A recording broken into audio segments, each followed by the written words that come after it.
क्या डायबिटीज के पेशेंट्स रमजान में रोजा रख सकते हैं? हाइपोग्लाइसीमिया और हाइपरग्लाइसीमिया से बचने के लिए कौन कौन सी रेमेडीज या स्ट्रेटजीज को अडॉप्ट करना जरूरी है? अस्सलाम वालेकुम friends and welcome back to our channel. Ramzan आते ही डायबिटीज के मरीज के जहन में सबसे बड़ा सवाल ये होता है कि क्या रोजा मेरे लिए महफूज है? क्या शुगर खतरनाक हद तक कम या ज्यादा हो सकती है?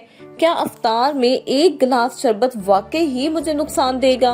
तो फ्रेंड्स, आज की इस वीडियो में हम ना सिर्फ ये बताएंगे कि आप लोगों को क्या खाना है, बल्कि ये भी समझाएंगे कि रोजे के दौरान जिस्म में शुगर के साथ असल में होता क्या है, खतरा कब बढ़ता है और किस तरह एक डायबिटीज का पेशेंट रमजान को महफूज, सेहतमंद और बैलेंस्ड बना सकता है। तो फ्रेंड्स, सबसे पहले एक अहम साइंटिफिक रियलिटी को समझें। जब आप रोजा रखते हैं तो शुरू के कुछ घंटों में जिस्म लिवर में मौजूद ग्लाइकोजन इस्तेमाल करता है। इसके बाद बॉडी में आप लोगों की जो क्या कहते हैं चर्बी को तवानाई के तौर पर इस्तेमाल करना शुरू कर देता है। अगर डायबिटीज का पेशेंट प्रॉपर मेडिसिन या इंसुलिन ले रहा था तो शुगर गैर मुतवाजन हो सकती है रमजान के दौरान। तो यही वो मरहला है जहां पर हाइपोग्लाइसीमिया यानी कि शुगर का खतरनाक हद तक कम होना या हाइपरग्लाइसीमिया यानी कि शुगर का बहुत ज्यादा बढ़ जाने का खतरा होता है। इसलिए रमजान से पहले डॉक्टर से प्री रमजान असेसमेंट प्लान बनाना बहुत जरूरी है। अब बात कर लेते हैं सहरी की, जो कि डायबिटीज के पेशेंट्स के लिए पूरे दिन की बेस है। तो सहरी में सबसे अहम असूल ये है कि ऑलवेज टेक लो ग्लाइसीमिक इंडेक्स फूड्स, यानी कि वो डाइट जो कि आहिस्ता आहिस्ता आपकी शुगर को रेस करे। मिसाल के तौर पे सफेद ब्रेड की बजाय हमेशा ब्राउन ब्रेड लें, मीठे सीरियल की बजाय ओट्स लें, चीनी वाली चाय की बजाय आप ग्रीन टी का यूज करें। सहरी में प्रोटीन शामिल करें, बहुत जरूरी है, क्योंकि ये आपके स्टमक से डाइट के जो रिलीज होती है उसको बहुत स्लो डाउन कर लेता है और आपकी शुगर को काफी देर तक स्टेबल रखता है। इसके अलावा अंडा, दालें, चिकन, योगर्ट ये आप लोगों के लिए बेस्ट ऑप्शंस हैं। तो अगर सहरी में ज्यादा चावल या पराठा खाया जाए तो शुरू में अचानक से शुगर बढ़ती है और चंद घंटों में ही अचानक से गिर सकती है, जिससे ऑब्वियसली फिर जो है वो डिजीनेस, स्वेटिंग या लिथार्जी यानी कि कमजोरी हो।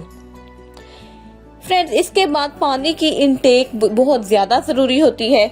डिहाइड्रेशन आपके ब्लड को थिक कर देती है, जिससे शुगर लेवल मजीद इम्बैलेंस्ड हो जाता है। तो सहरी में इफ्तार तक अगर आप शदीद कमजोरी, ब्लरीनेस यानी कि आपको धुंधला दिखाई देता है, दिल की धड़कन तेज होना, कपकपी होना, इस तरह के सिम्टम्स फील कर रहे हैं तो फौरन शुगर को चेक करें। और अगर आपकी शुगर 70 mg पर डेसीलीटर से कम है तो रोजा तोड़ना शरन और मेडिकली दोनों लिहाज से जरूरी है। अब आ जाए इफ्तार की तरफ। तो फ्रेंड्स, पूरा दिन खाली मीदा रहने के बाद अगर अचानक से मीठा शरबत, जलेबी या खजूरें बहुत ज्यादा क्वांटिटी में खा ली जाएं तो शुगर अचानक से 300 या इससे भी ज्यादा ऊपर जा सकती है, जिससे आपकी बॉडी में पानी की शदीद कमी यानी डिहाइड्रेशन और बाज़ औकात कीटो एसिडोसिस का खतरा भी पैदा हो जाता है। खास तौर पर टाइप 1 डायबिटीज के पेशेंट्स में इफ्तार का बेहतरीन तरीका ये है कि सबसे पहले पानी पिएं, 1 या 2 खजूरें लें, फिर एटलीस्ट 10 मिनट का ब्रेक लें और इसके बाद आप कोई लाइट सा सूप, कोई वेजिटेबल या प्रोटीन पर मुश्तमिल कोई चिकन या ग्रिल्ड चिकन वगैरह की कोई चीज ले लें। आपकी प्लेट का आधा हिस्सा वेजिटेबल्स पर मुश्तमिल होना चाहिए, 1/4 प्रोटीन पर और 1/4 कॉम्प्लेक्स कार्बोहाइड्रेट्स पर। फ्रेंड्स, अब डिस्कस करते हैं एक और अहम लेकिन बहुत कम डिस्कस किया जाने वाला पहलू, और वो है इस दौरान शुगर मॉनिटरिंग। बहुत से लोग ये समझते हैं कि रोजे के दौरान शुगर चेक करने से रोजा टूट जाता है, हालांकि ऐसा नहीं है। दिन में एटलीस्ट 2 बार शुगर को जरूर चेक करें, एक दोपहर में और एक अफ्तार से 1 या 2 घंटा पहले। अगर आपकी शुगर 300 mg पर डेसीलीटर से ज्यादा हो जाए तो फौरन आप इसको कंसल्ट करें अपने फिजिशियन के साथ। अब मेडिसिन के बारे में भी बहुत ज्यादा एहतियात की जरूरत होती है। कुछ दवाएं जैसा कि सल्फोनाइल यूरिया आपके हाइपोग्लाइसीमिया का खतरा बढ़ा सकती हैं।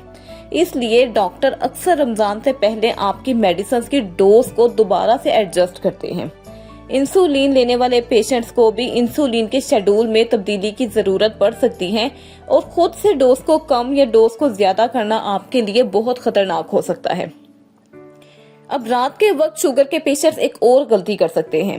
इफ्तार के बाद बार बार स्नैक्स लेना, मुसलसल थोड़ा थोड़ा मीठा या कार्बोहाइड्रेट्स वाले फूड लेना आपकी शुगर को पूरी रात ज्यादा रख सकते हैं, जिससे अगले दिन की सहरी पर भी असर पड़ सकता है।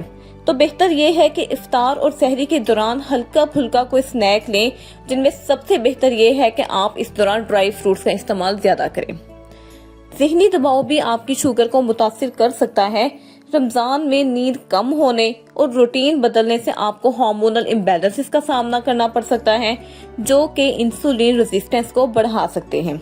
इसलिए हमेशा ये रिकमेंडेड और सजेस्टेड है कि शुगर पेशेंट्स इस दौरान अपनी 6 से 8 घंटों की नींद को जरूर इंश्योर करें और तरावी के बाद हल्की फुल्की वॉक जो है वो लाजमी करें,